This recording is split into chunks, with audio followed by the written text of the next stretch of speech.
Class में teacher से तालबात ने पूछा, मिस आपकी सूरत भी है और सीरत भी, तो आपने अभी तक शादी क्यों नहीं की? टीचर ने जवाब दिया, एक औरत थी जिसकी 5 बेटियां थीं। इसके शौहर ने कहा कि अगर छठी बार भी बेटी हुई तो मैं इसे घर में नहीं बल्कि सड़क के किनारे जाके रख दूंगा।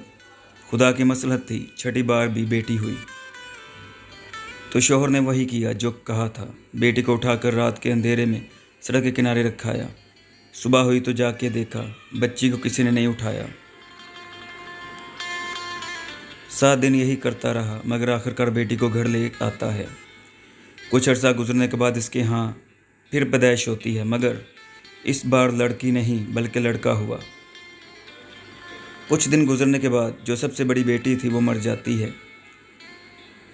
फिर बेटा पैदा होता है पर एक और बेटी मर जाती है। इसी तरह 5 बेटियां मर जाती हैं मगर उनके बदले में 5 बेटे मिल जाते हैं। सिर्फ एक बेटी जिंदा रह जाती है जिसको 7 रातों तक सड़क पर छोड़ के आते थे कि शायद कोई उठा ले, मगर किसी ने नहीं उठाया और वो बेटी मैं हूँ।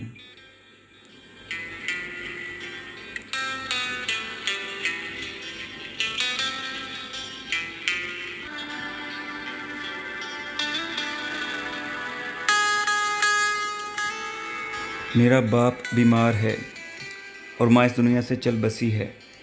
मेरी शादी ना करने की वजह यही है कि मैं अपने बाप का ख्याल रखती हूँ और मेरे 5 भाई महीने में एक बार आते हैं बाप को देखने